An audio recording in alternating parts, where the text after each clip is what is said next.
On today's episode of Phinside The NFL, we got a lot to talk about as Tyreek Hill turns up to practice with a brace on his hand.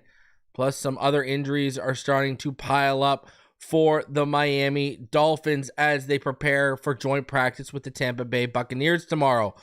Brian Flores responds to Tua Tagovailoa and his comments on the Dan Le Betard podcast.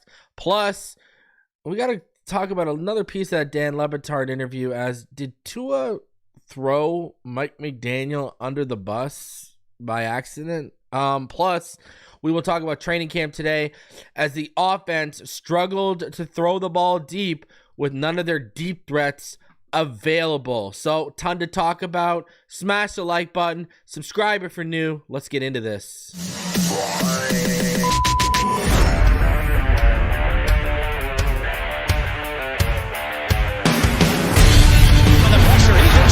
Loses the football. Touchdown! Got it! You have got to be kidding me. Jalen Waddle has a Dolphin touchdown. And he will score! Field down the near side, man open. Touchdown!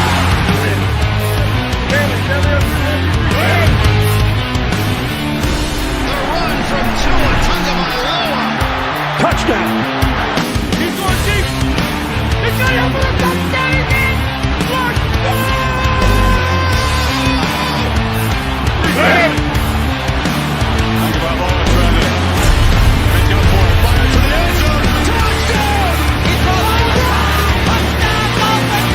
Beautiful day to be a Dolphin fan.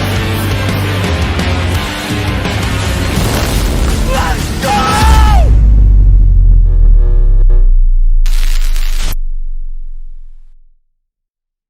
This video is brought to you by BetUS Sportsbook and Casino. What is good, Fin Nation? What's good? It's your boy Reason, and we are back here for another one. Appreciate each and every one of you for coming through. Man, we got a lot to talk about. As you know, honestly, I'm ready to be done with the whole. It's been, we're going on the third season without Brian Flores present as the coach of the Miami Dolphins. I'm ready to, finish talking about that. That's for sure. All right, so we will talk a little bit about that. The injuries are certainly starting to pile up for the Miami Dolphins, especially at wide receiver. And now it seems that we got an injury with the number one. So we will talk about all of that. Plus, there were some roster moves that happened while I was live yesterday. We'll get into all of that. And we will recap today's day 18 of training camp for each and every one of you. So, plus Anthony Weaver spoke a little bit today. We got a lot to cover, a lot to go over. I also want to discuss a portion of Tua's interview from Dan Le Betard that we didn't have a chance to get into yesterday because of time restraints.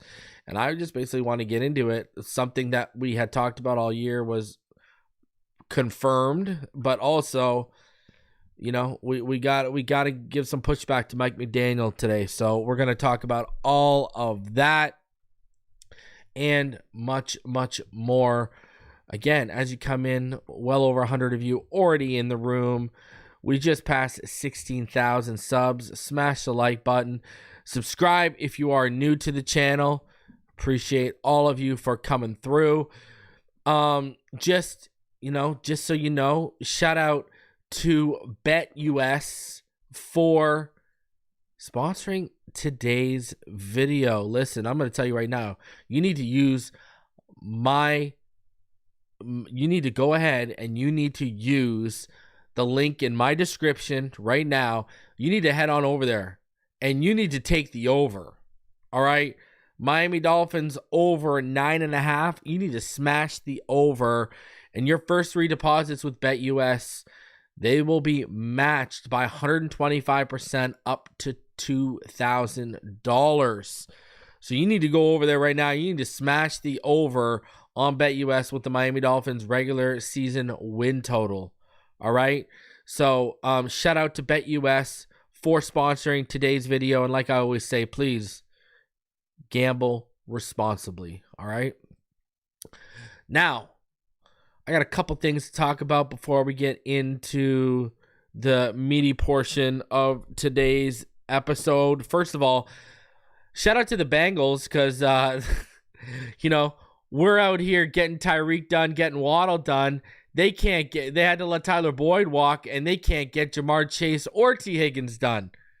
I mean, you're already seeing trade packages and trade ideas coming up for Jamar Chase because I don't know if you guys are paying attention or anything like that, but Jamar Chase, well, it's not too good right now. He's missing some time right now.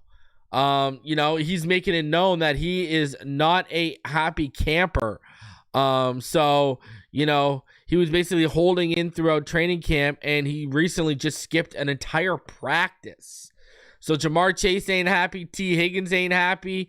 Oh, my Lord. We're out here getting Waddle done. We're out here reworking Tyreek's money. And these guys over there, because they're such a cheap franchise, we all knew they'd be forced to, and they'd have to pay that boy Joe Burrow.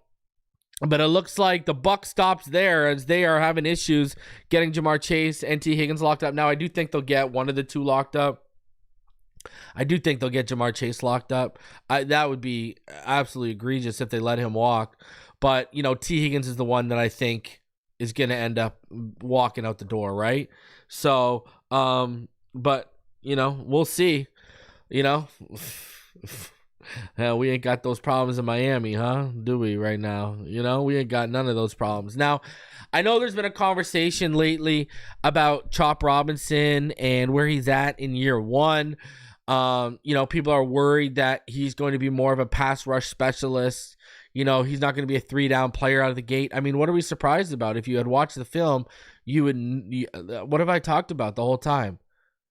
Right now, you can go back and watch my prospect profile on Chop Robinson, albeit I warn you, I had to chop out about like a minute and a half of that prospect video. I had to go back and edit through YouTube because, listen, I'm fine with getting demonetized, and I did get demonetized, but they blocked that video, right? That video got blocked by a company named Veritone, Veritone,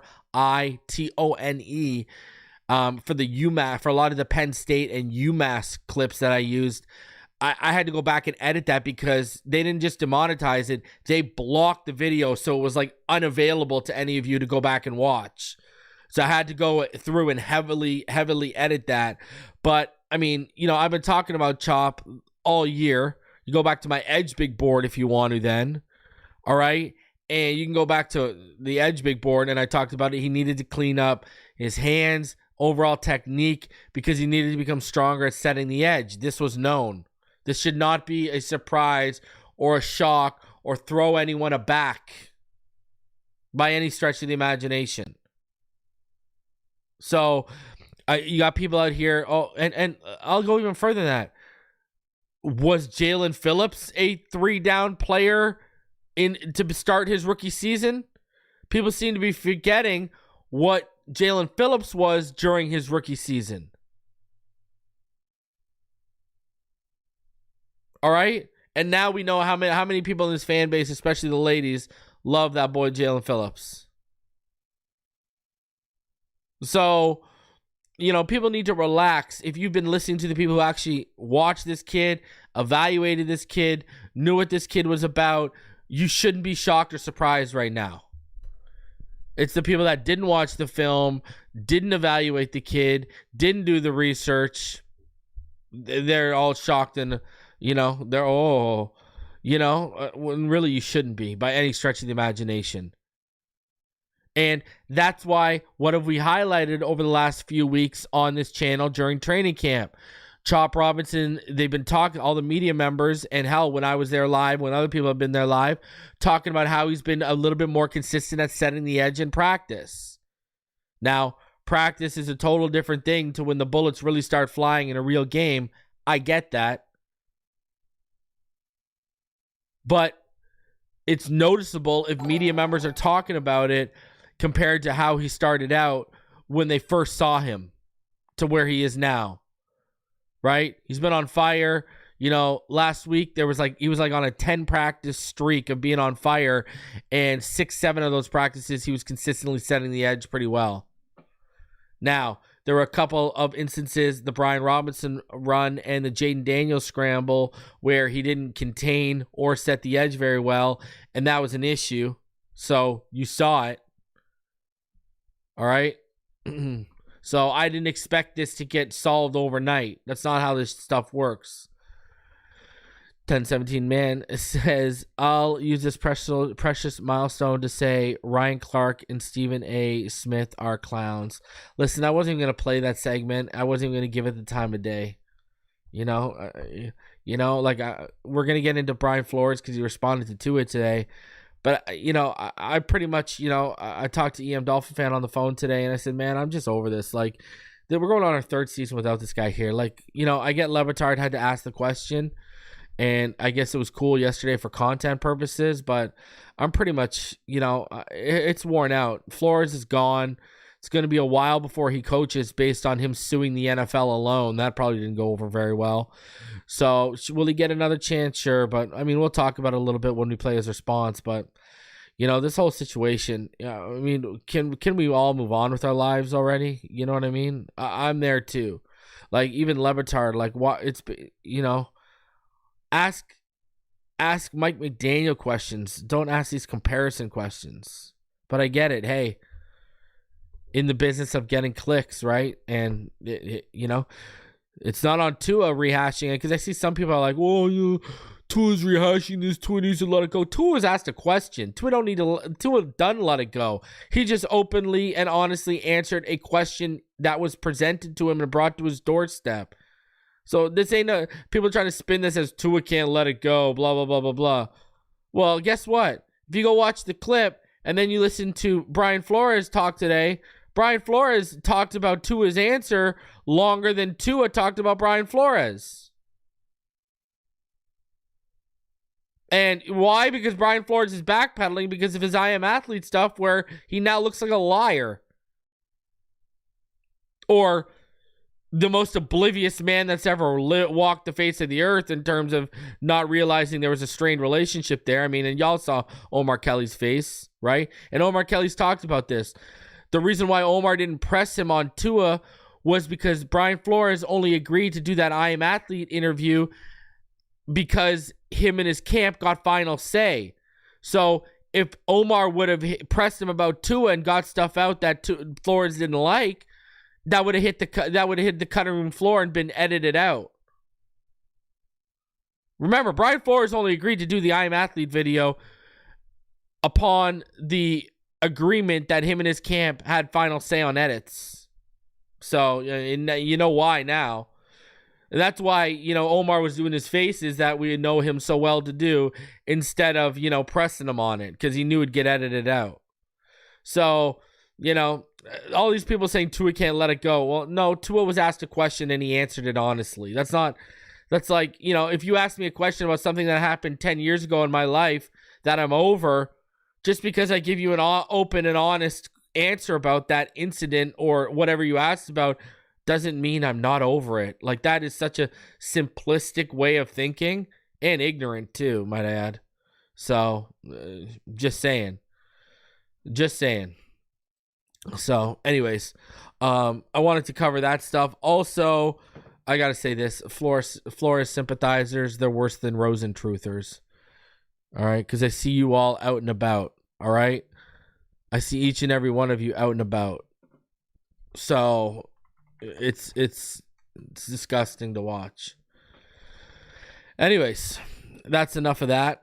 All right, enough of this Brian Flores stuff. I'm over it. I've been over it. All right. The guy's been gone for over 2 years now. Let's all move on with our lives. Seriously. We are heading into the third season of the Mike McDaniel regime. We're a consistent playoff team. We're viewed as a team that can, make a deep playoff run, that has one of the best rosters we've had in 20 plus years. I'm not trying to, talk about this stuff. I will play Flores' response today because that's only the fair thing to do, is show the other side. But other than that, I really don't have much more to say. This situation is tired for me. All right. So before we do get into all that, I do want to go over something we missed while I was live yesterday. Because this was announced. I'd already announced a couple of these moves, but a couple more moves had happened while I was live yesterday. So let's start there. So, all right, we already talked about Anthony McFarland and Daquan Jackson being added, but they also added Xander Horvath and Jadon Janke. Sean Harlow and Willie Snead were placed on IR, so they're done. So they're going to stash Harlow. Willie Snead's probably going to get sent packing. And here you go. Salvon Ahmed was released yesterday. The Jakeem Grant of our running back group was released. He's gone. Ezekiel Vandenberg, the UDFA from last year who got hurt, he was waived injured. So Ezekiel Vandenberg and Salvon Ahmed were let go yesterday while we were live. So I wanted to go over that. As far as, I already talked about Anthony McFarland, Daquan Jackson yesterday. As far as Xander Horvath and Jadon Janke, now with Xander Horvath here, he came in the 7th round, 2022 with the LA Chargers, right? He came out of Purdue. He's a fullback. He's already got a couple of touchdowns to his career. Talking about a guy who's just under 6'2", about 235-ish, right? Now he's bounced around, all right, since the 2022 draft, right? He's played on the practice squad of the Steelers, went back to the Chargers, went to the New Orleans Saints, and he was waived a week ago by the Saints. Talking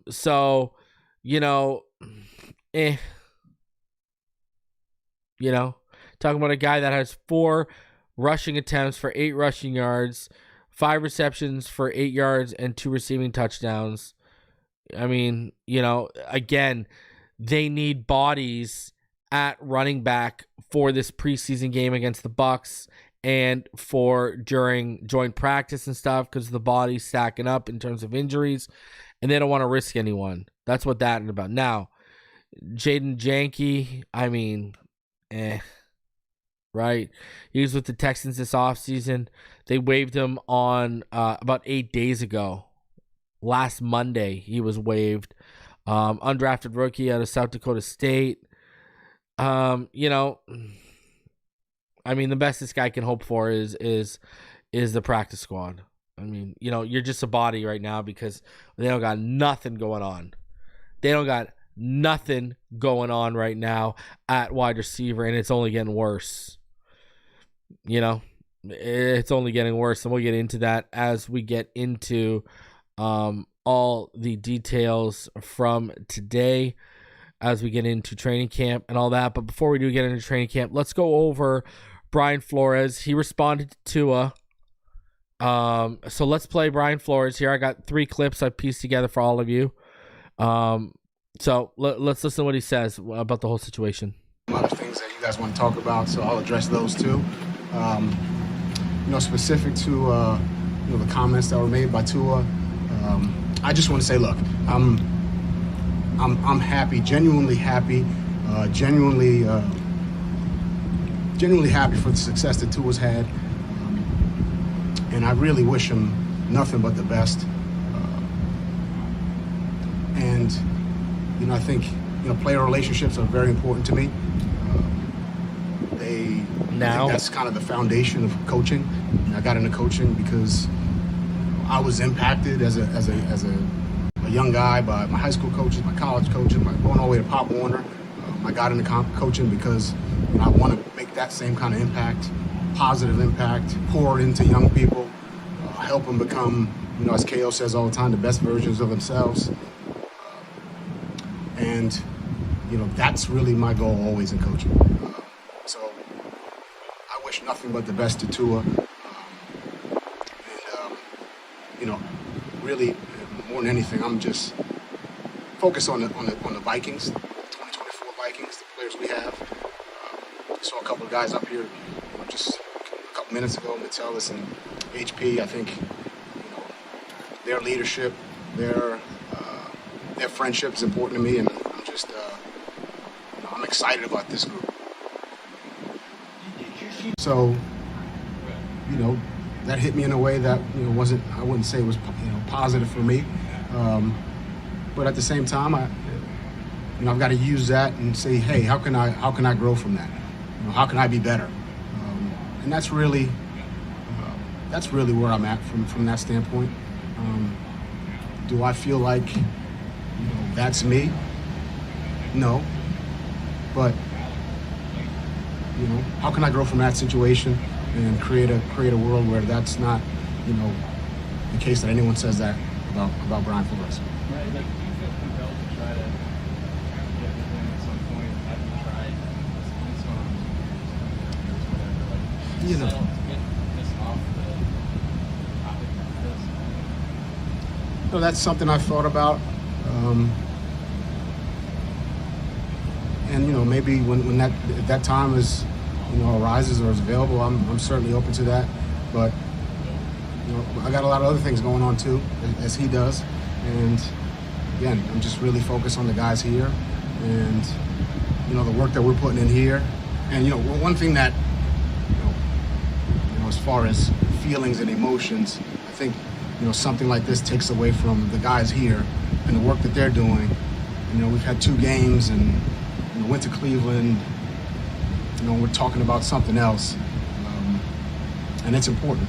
But at the same time, I'm always thinking about our guys and their improvement, and an opportunity for them to get better, and for me to kind of shed light on some of the things that they're doing when I get up here, and not really be talking about me or a situation with me. That's for me. That's in a team sport. I'd rather be talking about them than myself. I'm always going to have a high standard. And I think, look, I've done a lot of reflecting and, on this situation and, reflecting on the situation, communication. I think there's things that I could do better, for sure. And I've grown in that way. And I've tried to apply the things that I could do better and the things that I've learned, over the last, 2-3 years. But I would say over the long haul, I've had a lot of great relationships over my 21-year career here in the league. Players, coaches, personnel, equipment, people in the kitchen. I mean, really across the board, I've had a lot of great relationships. I'm going to continue to do that. But I'm also always looking to get better and involved. It's no different than as a coach, whether it's schematics or personnel or evaluations. I'm always looking to get better. I'm always looking for dialogue in meetings with coaches, with players. I don't care where a good idea comes from. You guys have heard me say that. And, I'm open to getting better. And that's always always my mindset. Okay, so, to me, if you want my honest opinion, this is me. Listen, there's a lot of coach speak there. I mean, he literally says, this is my whole thing with it. Do I feel like that's me? No. Right? When he's asked about Tua's comments regarding him about being a terrible person or whatever the case may be. Right? And he's saying, do I feel like that's me? No. He's literally telling you in one breath, he's saying, I want to grow and as a man and as a coach from this, but in the same breath, he's telling you he doesn't agree with how he's being viewed or framed in this situation as a person/coach. He's literally telling you he doesn't agree with what Tua is saying. He literally says, do I feel that's me? No. And then look at one of those clips that I played there. He starts talking about, he starts talking about all the relationships he's made over the past 21 years. Right? And why is he talking, he even talks about the equipment people that he's made relationships with. And why is he doing that? Doesn't sound like a guy who's taking a ton of accountability. That sounds like a guy who's going out. And we've been around this guy and heard his coach speak for years. That just sounds like a guy who's going out there and playing the PR game. And he doesn't necessarily agree with what Tua said. Like, listen, I hope as a person and I hope as a coach, Brian Flores has learned and he grows from this situation. I truly do. Right? You know, he took a Bill Belichick approach, but he didn't, you know, I was talking to someone today and I said, listen, do you think when Bill Belichick arrived in New England for the first couple of years, even after the first Super Bowl, he was acting the way he was acting and, you know, after 10 or 12 years of winning there? No. You got to win divisions. You got to win Super Bowls. You got to win conference championships to earn that right to act the way Belichick was acting. This guy came in here acting like everything he had done in New England was all him and he could just replicate how Belichick acted. Because I don't know if you guys heard Jeff Darlington on ESPN today. Jeff Darlington said some of the things that Tua said. Flores would text him that. Yeah, we're talking about not just berating the guy on the field, which is where you'd think it would happen at practice or during the game. This man was texting him this kind of stuff.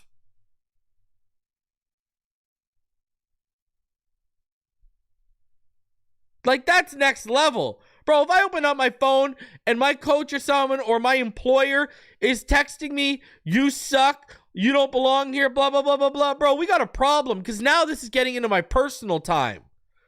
This is no longer a case where I can leave the work at work. Now this is coming into my home life. So listen, do I hope he takes some accountability? Sure. But I listened to this guy talk about enough. You listen to the signs of what he was saying. He straight up told you. He straight up said, the quote, do I feel like that's me? No. Straight up told you he didn't agree with that. And then he veers off talking about his thing with Tua and starts talking about the relationships he's developed with coaches and players and even the equipment staffs he's been around for the last 21 years. What is that telling you? He's trying to say, yeah, okay, I didn't have a great relationship with that kid, but look at all the other great relationships I've had. I'm not a bad guy. That's exactly what that is. Like, come on. How naive, you can see through this. But again, I hope he's genuine. I hope he's eating his slice of humble pie. And I hope he is growing and developing as a man and a coach from his time in Miami. I hope that's the case. It should be the case. But I can still see little hints of the Brian Flores we knew, even in from the coach speak to the lack of accountability with certain things he was saying. Listen, and I think, and I've been consistent with this. I thought he was a really smart defensive mind while he was here. Now, albeit he blew it in the Jacksonville and the Atlanta games in the final minutes in 2021, where we wouldn't have had to win in that Titans game in that weather if you would have handled your business in one of those, let alone both of those games. But, hey, it is what it is. It's, again, how many Patriots coaches have been successful since they've left the Belichick tree doing their own thing? Because remember, Vrabel, yeah, he played under Belichick and stuff, but he didn't come up under Belichick as a head coach. So, yeah, he saw how the coaching worked over in New England, but, that's not how he came up. Right? So he blended his coaching styles, right? You know what I mean? But everyone else has been pretty, Josh McDaniels, where's he at? Just saying. Right? So, I don't know what else to say. But, Vrabel came up under Romeo Crennel. And, Romeo Crennel had Belichick ties, came from the same tree Belichick did, but Romeo Crennel was much more of a player's coach. And look at what Vrabel had. Now, Vrabel has that Belichick edge to him. I mean, you've seen him call out, certain players that are on our team right now, David Long, et cetera, for not staying healthy. So he still does have a little bit of that Belichick edge, but still. So, listen, I appreciate Brian Flores for handling it the way he did today. But at the end of the day, when you're going to say things like, do I feel like that's me? No. That's basically you telling I don't agree with what Tua said. And then when you start talking about your relationship with Tua and start veering off and talking about, I've been in the league for 21 years and I've had great relationships with coaches, players, and even equipment staff. He literally named equipment staff. What does that tell me? You're not taking this serious enough. You're justifying yourself. That's what him going off about all these different relationships he's built over 21 years felt like he was justifying himself. That's what it felt like. I don't know. Whatever. Hey, again, I hope and I pray as a man and as a football coach, he has learned, grown, and developed from this. So whenever he does get another shot, which probably won't be for a while, because like Dolphin fan made the point with me today, that lawsuit against the NFL ain't going to help his situation. So whenever I just hope he's better than what he was in Miami. That's all I hope. You know what I mean? In terms of as a people person, because remember, it wasn't just players, right? We've talked about Phillips had to see a therapist, sports therapist, privately X did not like him at all. Right? Austin Jackson, Tua, et cetera. There was also other people in the building, like, non-players in terms of, management and, personnel that weren't fans. So it wasn't just a player thing. That's another thing too, right? So anyways, over and done with. Hopefully we don't have to talk about this again. Please, God. Let's hopefully this is done. Hopefully this is done. All right. Now, before we get into training camp and everything today, I wanted to talk about something from the Le Betard show yesterday that I didn't have a chance to talk about just because of time constraints yesterday. Let's play this. It is a part where they discuss Tyreek and his chase for 2K. Let's talk about this. Oh, I think we've all we've all established a good enough relationship to really know, okay, last year we were in a way really trying to help Reek get to that 200 or 2,000 yard mark. Right. I mean, it wasn't like we were trying to hide that, right? That was pretty obvious, trying to feed him the ball and whatnot. We all have a good enough relationship off the field to where Jalen can come up to me at any point, even in the games and whatnot, and tell me bro, I'm not messing with this. I need some shine too, and I can go up to Mike and say, hey, we need some more plays for X, in this drive or throughout this game. And Reek would be cool with that. Well, the cool thing about it was Jalen knew we were trying to do that for Reek, and he wasn't really he was like, dude, I'm just here to support That's awesome. Whatever I can do. If I get the ball, I'm making the best out of that opportunity and whatnot. So those guys, I mean, they make it easy, but they are tough. That doesn't mean they're easy, to have conversations with, because they are unique in their own sense of personalities as well. All right, so listen, we got to give some flack. We got to push back on Mike McDaniel a little bit here. Listen. I had so many conversations about it privately. So many of us talked about it publicly last year. The fact that Tua now openly admits that they were kind of forcing the ball to Tyreek and they were chasing that 2K, that is not a fan of that. And we had talked about this all last year. Hell, we talked about it this offseason when Tyreek said, 2K, making sure he gets 2K isn't a big of a goal for him this year, right? We talked about that. Why are we putting stats and regular season accolades over winning? Calvin Johnson, did the ball come to him organically? Or was he out here being forced the football by Matt Stafford? Now, I know the options weren't vast behind Calvin Johnson from a receiving threat standpoint in Detroit, but still, you get my drift here. I think, we heard McDaniel say to Dan Marino that your records are going to fall this year, in passing when they're on the field and stuff. Enough of the record chasing. Enough of, you took your foot off the pedal against Denver because you didn't think setting the regular season scoring record in a single game was appropriate, but it's appropriate to make the chase for a individual player gaining a single season record a priority. It should not be a priority. This should be stuff that happens organically with the game flow, with the victories, etc., etc.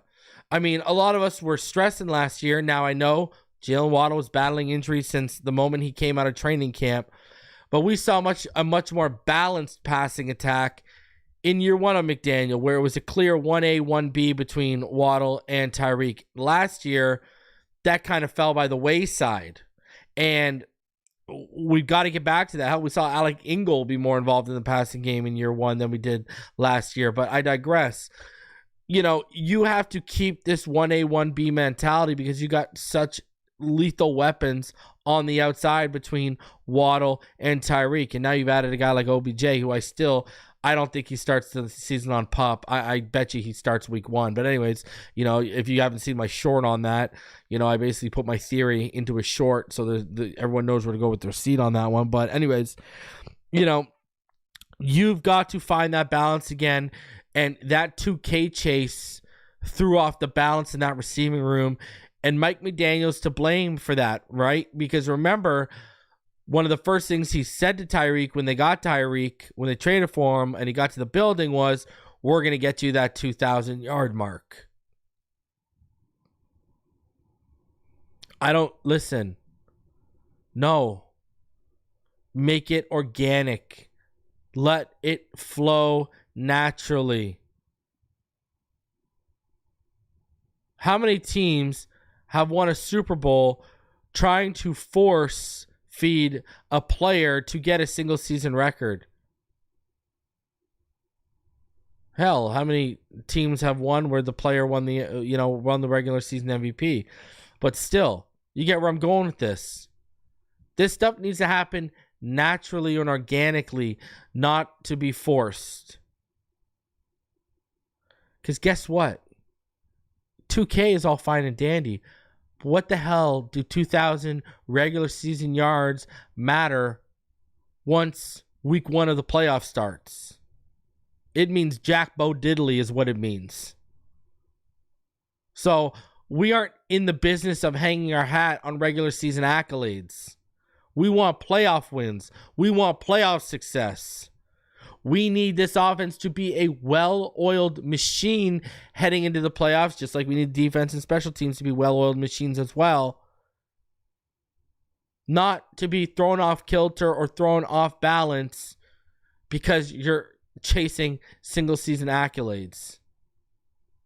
Mike McDaniel, you need to stop being a record chaser, and you just need to focus on winning some playoff games and winning some divisions. And and by golly, a Super Bowl or two. Seriously. That should not be happening. That should not be mandated. That is detrimental to the success of the team and the growth and development throughout the year of our offense. We don't give a good goddamn about a single season records when we haven't won a playoff game in Miami in 24 years.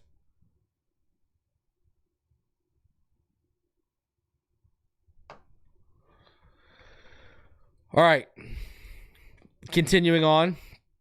Sorry, I had to get that out of the way, man. I had to get that out of the way. You know, I keep it a buck. Everyone knows you ain't going to find a bigger supporter or a bigger fan of Mike McDaniel. I wanted, when we settled on Godsey and Stoodsville, who was reason? Go look at the receipts. Who was reason out here saying we need to hire as our OC? Pep Hamilton or Mike McDaniel? When we were looking for a head coach, what did I say? I said, give me Harbaugh if we're going for a guy who's a vet, you know, who's been around the block as a coach. And if we're going for a new coach, give me Mike McDaniel. So you ain't going to find anyone who's a defender or as staunch of a supporter of Mike McDaniel as me. But I still got to keep it objective and call a spade a spade. It's just like I was the only one in the community last year and the year before. People would look away from Tyreek and his drops in big moments and in big games, all because of the numbers he put up. You know, for Tua, the numbers are hollow. But for Tyreek, the numbers give people reason to excuse bad drops and miscues and flaws to the game. Not me. And I'm the same guy who will say, Tyreek Hill, I said it all last year, Tyreek Hill's the best player in the NFL. So I can still praise players, but keep it $150 and objective. All right? So, anyways, all that said, let's get into some more stuff here. Let's get into practice reports. So let's start off with the Miami Herald and what went down today. Because speaking of Tyreek Hill showed up to practice in a removable hand brace. Not good. So, star receiver Tyreek Hill was wearing a protective brace on his right hand. He did some on-field work during individual drills, but didn't catch any passes in practice. If the injury were serious, he likely would have not have been involved in individual parts of practice, so it's encouraging that Hill participated in parts of practice. It's unclear when Hill was injured. He didn't play in Friday's preseason game. Mike McDaniel surely will be asked about this tomorrow in Tampa Bay. Several players on defense were not practicing. Cam Smith, Anthony Walker Jr., Emmanuel Ogbah, Benito Jones, Javon Holland. The injuries to Walker, Jones, Ogbah, and Holland have not been identified. Teams aren't required to specify injuries until September 4th. Several players on offense were not practicing. Hill, Waddle, who has now missed 2 weeks with something McDaniel called minor. Chris Brooks, concussion protocol. River Craycraft, he's expected to miss significant time with a shoulder injury. So hopefully it's not a broken shoulder or broken collarbone and it's just a dislocation or something. Receiver Braylon Sanders, he's week to week. Not like, you know, we're going to miss those hands. Tight end Tanner Connor's been out since seemingly injuring his ribs in the first preseason game. Aaron Brewer and tackle Kendall Lamb, his injury is unknown. 2 players on offense remain on the physically unable to perform list, and that's OBJ and Isaiah Wynn. The Dolphins got 2 cornerbacks back on Tuesday when Ramsey returned to practice after missing a week with an undisclosed injury, and Ethan Bonner also returned after missing a week with concussion symptoms. Bonner was wearing a red non-contact jersey. Ramsey participated in 11-11 work. Jordan Poyer, who had missed nearly 3 weeks, participated with a cast on his hand and made a stop in 11-11 work. Poyer said he fractured a thumb in the 5th or 6th practice of training camp. Also back after missing a week, Jeff Wilson Jr. has been dealing with an injury to his nose. Anthony Schwartz returned to practice after missing 2 weeks. 2 players on offense wore red non-contact jerseys, and that was Jody Fortson. He missed last week with a stinger. And Jalen Wright, who sat out last week with something McDaniel suggested was minor. He was wearing a compression sleeve on his right leg. Taron Armstead practiced on Tuesday. His participation has been monitored to protect his health. Curtis Bolton, trying to earn a roster spot, was an absolute menace during a 3-minute stretch, making 3 consecutive big plays. On the first one, Bolton forced a Jalen Wright fumble on a short completion from Skylar Thompson. Jason Maitre recovered it and would have returned it for a touchdown if the play had been permitted to continue. Not a fan of that, because if you remember, Wright early on in his career in college, he had fumble issues that he had cleaned up in his final year, but looks like he's had some fumble issues lately at camp. Bolton then sacked Skylar Thompson on the next play, and then Bolton then forced another fumble on a catch by Jonnu Smith. Man, I've told you, I've been loving what I've been seeing from Curtis Bolton. I've been giving him his due for his preseason games. He's trying to cover every blade of grass. Man, Bolton is he might be a sneaky fit onto the 53. Man, I'm telling you. Tua Tagovailoa overthrew Malik Washington during the early stages of 11-11 work and later tripped over Liam Eichenberg after Calais Campbell blocked Eichenberg backwards. So that's not good. Eichenberg put on his heels at center and Tua's tripping over him because Calais Campbell giving him the work. But Tua Tagovailoa had some good moments, including a tight end throw to Durham Smythe in the back of the end zone. He scrambled for a decent gain with Jalen Phillips in pursuit. Wright had a nice run, but the defense can't do much with him because he's wearing a red non-contact jersey. Brandon Peely flushed Tua out of the pocket, limiting him to a short gain on a run. Peely is making a strong case. I told you he's making the 53. Made a strong case for the number 2 nose tackle job. Isaiah Mack, who also has had a good camp, forced Tagovailoa to run out of bounds on another play. Zach Sealer had a tackle for a loss on a running play. Sealer has had an excellent camp. Neville Gallimore, one of the defensive tackles competing for 2 or 3 jobs, had a tackle for a loss on a running play. Thompson overthrew a wide-open Eric Izakama for what should have been a touchdown. Tagovailoa hit Braxton Berrios on 2 passes. Berrios' role in the offense could increase in the wake of Craycraft's injury. The Dolphins will hold a joint practice with the Bucs in Tampa on Wednesday. That will be Miami's final training camp practice this year, and the final practice fully open to reporters until May 2025. So reporters will no longer be covering anything at Dolphins camp. So, and because they're going to have stuff going on in the building. It's crazy because they can go out and do work and walkthroughs and all that kind of stuff. So, think about it. We don't start. Tomorrow is the 21st, right? And then we play on Friday, which is the 23rd. I mean, if you start doing some math here, right? That's what? That's a while. That is like 8. That's like 15 days until... after Friday, they have 15 days until the season opens on September 8th. Like, that is a while. And that's when I think OBJ comes back, is in that time frame is when OBJ will be back. 110% watch. I can pretty much guarantee it. Now, I'm going to have 3 takes coming this week. I'm going to talk about some offensive line news. Another thing I'm going to talk about is Braxton Berrios, and I'm going to talk exactly about that. Braxton Berrios was on the verge of being a surprise cut candidate, and Craycraft's injury may have saved his ass, at least for this year. So I will talk about that. Brandon Peely, I've said he's making the 53. It's going down. Get ready for it. I mean, that kid looks like he's turned a little bit of a developmental corner this offseason, so you love to see that. Now, Tyreek Hill. What is going on with the Dolphins and hand injuries right now? Aaron Brewer, hand injury. Jordan Poyer, hand injury. Tyreek Hill, hand injury. Are these guys hurting themselves, on the golf simulator? What's going on right now? What's going on? 3 different hand injuries to 3 different key players? Jordan Poyer, Aaron Brewer, and Tyreek Hill? Someone explain this one to me. I don't get this. That's Tua throwing rockets. Yeah, to Aaron Brewer and Aaron Brewer too. Holy jeez.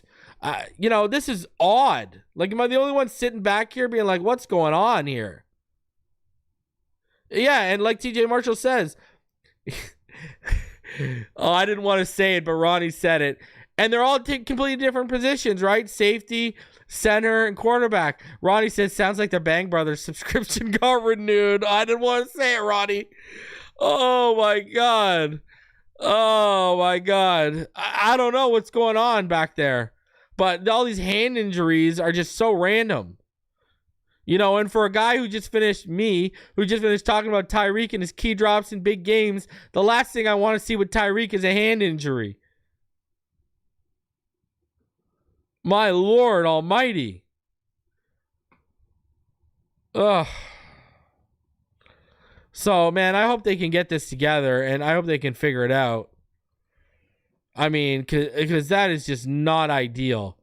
The injuries are starting to pile up. The list is long, ladies and gentlemen. I mean, yes, we got Ramsey back and Ethan Bonner back. That's great. You know, I don't think we're going to get Chris Brooks back before Friday. You know, and you talk about some of those injuries, like Tanner Connor had that, you know, looked way better in the game than he did in the joint practices. But what happened? Now that he's probably going to miss this Friday too, that's going to be 2 games. His chance of making the 53. You know, like Chris Brooks and a guy like Tanner Connor, they could use these reps to either solidify a spot on the 53 or, you know, show the coaching staff that, hey, you know what, maybe we make the investment on them in the practice squad. They're not ready yet to be on the 53. Instead, we don't know what we got right now. So, you know, and Chris Brooks, you'd like him to keep making it because, you know, Jeff Wilson Jr. is back now. So, hey, it is what it is. Injuries are piling up for the Miami Dolphins, but certain players like my boy Curtis Bolton, he's taken full advantage with Anthony Walker being out of the lineup. Curtis Bolton has been a bit of a revelation. I think he's been good. He has been good. All right, continuing on here, heading over to the Sun Sentinel. Dolphins camp observations. Starters including Phillips and Armstead get heavy workload and reduced speed practice. Stock up, stock down. The Miami Dolphins held their only practice of the week at their facility on Tuesday morning. It was basically a glorified walkthrough considering players never got beyond half speed. Team travels to Tampa Bay on Tuesday afternoon for a joint practice with the Bucs on Wednesday. Many starters, including Taron Armstead and edge rusher Jalen Phillips, got a fairly heavy workload in Tuesday's abbreviated practice session. It's likely the starters get a good amount of work in joint practice and don't play at all in Friday's preseason game against Tampa. So there you go. Not seen participating in practice: Chris Brooks, River Craycraft, Braylon Sanders, Tanner Connor, Aaron Brewer, Kendall Lamb, Benito Jones, Emmanuel Ogbah, Cam Smith, Javon Holland, Tyreek Hill, and Jalen Waddle. Among players wearing red non-contact jerseys, Ethan Bonner, Jody Fortson, and Jalen Wright. Hill had limited participation in practice, running routes but not catching passes. Brooks, who's in concussion protocol, was seen doing light running on the field during practice. Phillips was on the field for the first set of 11-11, which was at half speed. Phillips, for what it's worth, was blocked by Julian Hill. Taron Armstead was on the field for the first set of 11-11s. Armstead hasn't done much 11-11 work. Skylar Thompson took snaps right after Tagovailoa. It seems Thompson has the number 2 quarterback spot right now because he's often in the huddle after Tagovailoa, and he's played ahead of White in both preseason games. Tanner Connor, that is, was seen doing work on the side with a trainer during practice. He's been sidelined since the Atlanta game. Jalen Phillips went through individual drills. He seems to slowly be integrating himself more and more each day into the lineup and since being activated last week. Tyreek Hill was seen wearing a brace or protective wrap on his right hand. Hill didn't play Saturday against Washington, and he didn't have a wrap on his right hand while casually throwing the ball with fellow wide receivers Jalen Waddle and Odell Beckham Jr. Wright, Smith, and Fortson were seen going through individual drills. Tagovailoa ran left for maybe 4 or 5 yards on one play after getting pressure up the middle. It'd be interesting to see how much Tagovailoa runs upfield as opposed to east-west this season. The projecting starting offensive line of Armstead, Robert Jones, Eichenberg, Lester Cotton, and Austin Jackson was intact for a good portion of 11-11s. So there you go, Lester Cotton at right guard over Jack Driscoll. The starting O-line hasn't been intact for much of the training camp practices. Poyer was on the field for 11-11, which marked his return to practice after being out for weeks with a broken thumb. The starting secondary of cornerbacks Jalen Ramsey and Kendall Fuller, Slot Kader Kohu, and Poyer and Javon Holland haven't spent much time together on the field during training camp. Ogbah, he was seen on the field during practice. He didn't seem to have any braces or supportive devices. Calais Campbell shoved Eichenberg into Tagovailoa for a sack on one play in 11-11. Isaiah Mack had a sack in 11-11. Mack is flash, but the joint practice Wednesday and Friday's game are important for his chances of making the 53. Jason Maitre had a scoop and score a touchdown. Curtis Bolton stripped right after a reception from Thompson. Maitre has been making plays during training camp. The Dolphins play Tampa Bay at 7:30 p.m. Friday at Raymond James Stadium. Stock up the 30-somethings. Armstead, Ramsey, Poyer, and Campbell all participated together in Tuesday's practice, perhaps the first time during camp. Stock down the downfield passing game. This element doesn't exist in the Dolphins offense without Tyreek Hill or Waddle. And, I'm sure it would exist a little if OBJ was present, right? If OBJ was around, yeah, you could threaten the deep, but the deep area, but Tua went for it. He just missed Malik Washington today. So it's not like he's still not trying to stretch the defense, even though those guys are out. It's just you got a rookie and a bunch of jabronis. What else can you say?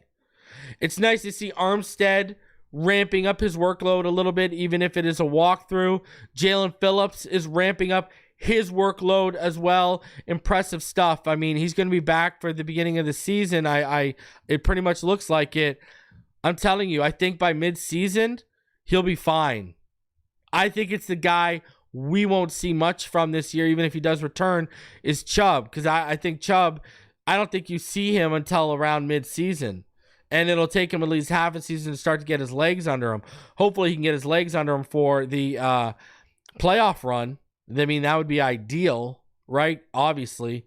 But Jalen Phillips, man, just got to commend that young man. He came back from so much when he was at UCLA, right? Had to medically retire. He's come back. Y'all remember my evaluation of him. He was my edge 2. And if you go back and you listen to my evaluation of him during that big board, I said if not for his injury history, he would have been my edge 1 over B.J. Ojulari, who at the time, I didn't know how bad B.J. Ojulari's medicals were when he was at the combine, because that wasn't released to us. So if they were on the even playing field, which what I was talking about with health with Phillips, it was Phillips all day, right? I said, I remember going into panels and roundtables, because people would be like, I wouldn't even draft him with our 2nd round pick. And I was telling people, this kid is going to be, he would have got Chase Young hype if he wasn't injured the way he was and the history he had. So nice to see Phillips. He's getting back. Listen, it's going to be Ogba and Chop probably to start day 1. And then Phillips is probably going to get, massaged back into the lineup pretty good. So now the quarterback 2 battle again. Perk dropped a couple things that I don't think that they're going to like. They're not going to like, how it's, he's often in the huddle after Tagovailoa, and he's basically Perk's telling you that from what they see. Skylar Thompson is continuing to basically get looked at as a number 2. Now, I thought Skylar Thompson was better in game 1. I thought besides that extended play with the throw to Berrios that ended up, being dropped or whatever, or tipped, but it still hit him in the chest. I thought Mike White, looked a little bit more comfortable in you can't win with either one, so don't get me wrong. But yeah, it seems Skylar Thompson, like I've said, he's being given every opportunity to seize that number 2 spot. Why? Because you're in year 3. They know if they don't see a return if you can't take that number 2 spot by year 3, it ain't gonna happen probably, right? So, and the other thing that probably didn't sit well with the Dolphins, if they go over this, the projected starting lineup of Armstead, Jones, Eichenberg, Lester Cotton, and Austin Jackson were intact for a good portion of 11-11s, right? They don't want you divulging lineups and where people are. And, now we've seen it already in the preseason, so I guess you could make that case and say, hey, you've already showed them the offensive line. I'm just telling them that combo is out there. That's cool, but it probably still won't sit well. I'm going to tell you this right now. Robert Jones, Liam Eichenberg, and Lester Cotton, that interior sends negative chills down my spine. I've seen what Driscoll's done in the run game. Look what he did on the Brooks 59-yard run. He's the one who helped open that hole. Lester Cotton, he didn't even look good. I haven't thought Lester Cotton has looked good at all this offseason. Robert Jones has looked better. Now, Robert Jones did have some struggles this last game, but he's looked better. And Liam Eichenberg, tripping Tua up and causing Tua to be sacked. Oh, boy.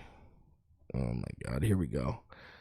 I'm telling you, if he's healthy, I would have brought in Brian Allen.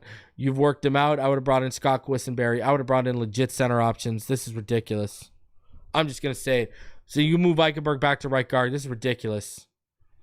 The definition of insanity, doing the same thing over and over again and expecting a different result.